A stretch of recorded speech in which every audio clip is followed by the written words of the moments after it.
దర్శకేంద్రుని శిష్యుడు దర్శక ధీరుడు ఎస్ఎస్ రాజమౌళి ఒక హీరోతో సినిమా తీస్తున్నాడు అంటే ఆ హీరోకు blockbuster hit industry hit ఇవ్వడం ఖాయం. కానీ రాజమౌళి డైరెక్షన్ తర్వాత ఆ హీరోలు పడ్డ కష్టాలు చూస్తే మాత్రం కన్నీలాగవు. ఎస్ఎస్ రాజమౌళి డైరెక్షన్లో వచ్చిన మొదటి సినిమా స్టూడెంట్ నెంబర్ 1, ఎన్టీఆర్కు రెండో సినిమా. ఎక్కడో పుట్టి ఎక్కడో పెరిగి అని ఎన్టీఆర్ ఇమేజ్ని ఎక్కడికో తీసుకెళ్తే, ఆ తర్వాత సురేష్ వర్మ డైరెక్షన్లో వచ్చిన సుబ్బు మాత్రం సబ్బు లేక వారం రోజులకే కరిగిపోయింది. ఇక ఎస్ఎస్ రాజమౌళి దర్శకత్వంలో వచ్చిన రెండో సినిమా సింహాద్రి బాక్సాఫీస్ వద్ద సింహగర్జన వేసి పెద్ద పెద్ద హీరోల రికార్డులనే లేపి పడేసింది. కానీ ఎన్టీఆర్ ఆ తర్వాత పూరి జగన్నాథ్ డైరెక్షన్లో ఆంధ్రవాల సినిమా తీస్తే మాత్రం అతలాకుతలం అయిపోయింది.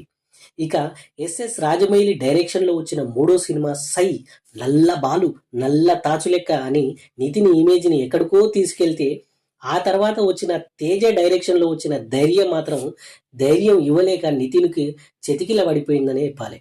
ఇక ఎస్ఎస్ రాజమౌళి డైరెక్షన్లో వచ్చిన నాలుగో సినిమా ప్రభాసు శ్రేయ హీరో హీరోయిన్లుగా ఛత్రపతి సినిమా తీస్తే బాక్సాఫీస్కు అమ్మ మొగడై ఛత్రపతి కూర్చున్నాడు ప్రభాస్. కానీ ఆ తర్వాత ప్రభుదేవ ప్రభాస్ కలిసి పౌర్ణమి సినిమా తీస్తే పౌర్ణమి సినిమా మాసం అమాసగా మిగిలిపోయింది. ఇక ఎస్ఎస్ రాజమౌళి డైరెక్షన్లో వచ్చిన ఐదో సినిమా విక్రమార్కుడులో మన రవితేజన్న మినిమం గ్యారంటీ హీరో. ఆ సినిమాలో రవితేజన్న మీసం మెలేషిండు. కానీ ఆ తర్వాత అమ్మ రాజశేఖర్ డైరెక్షన్లో వచ్చిన ఖతర్నాక్ సినిమా మాత్రం కలెక్షన్ లేకుండా పోయింది. ఇక ఎస్ఎస్ రాజమౌళి డైరెక్షన్లో వచ్చిన యమదొంగ సినిమాలో ఎన్టీఆర్ యమలోకంలో యంగ్ యమ అని నాట్యం చేస్తే ఆ తర్వాత మోహన్ రమేష్ అన్న కిందికి దింపి 1, 2, 3 నేనొక కంట్రీ అని కంటి కనిపించకుండా చేసిన కంట్రీ సినిమాని. ఇక ఎస్ఎస్ రాజమౌళి డైరెక్షన్లో వచ్చిన మగధీర సినిమా రామ్ చరణ్ హీరోగా చేస్తే ఈ సినిమాకు రామ్ చరణ్ ఇండస్ట్రీ హిట్టుగా నిలిచింది.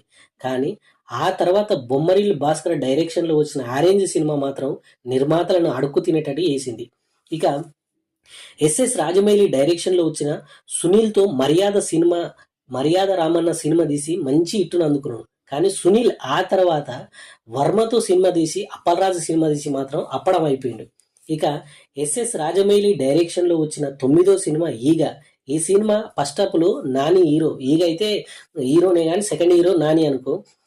ఈగ సినిమా తీయలేదు అనుకో, మన నాని సినిమా తీసినగా ఎటో వెళ్ళిపోయింది మనసు అని సమంతతో సినిమా తీస్తే ఆ మనసు అక్కడనే వెళ్ళిపోయింది, థియేటర్లకు అయితే రాలేదు. ఇక ఎస్ఎస్ రాజమౌళి డైరెక్షన్లో వచ్చిన 10వ సినిమా బాహుబలి 1, బాహుబలి 2. ఈ బాహుబలి సిరీస్లతోటి ప్రపంచవ్యాప్తంగా తెలుగుడి సత్తా చూపిస్తే, ఆ తర్వాత సుజిత్ డైరెక్షన్లో వచ్చిన సాహో మాత్రం తెలుగులోనే సక్క ఆడలేదు. ఇక ఎస్ఎస్ రాజమౌళి డైరెక్షన్లో వచ్చిన 12వ సినిమా త్రిబుల్ ఆర్. ఇక ఎన్టీఆర్ రామ్ చరణ్ ఇమేజ్ మాత్రం వరల్డ్ వైడ్గా విస్తరించింది. ఇక త్రిబుల్ ఆర్ సినిమా తర్వాత రామ్ చరణ్ ఆచార్య అనే సినిమా తీసి పాదఘట్టమని పాతాళంలోకి పోయిండు.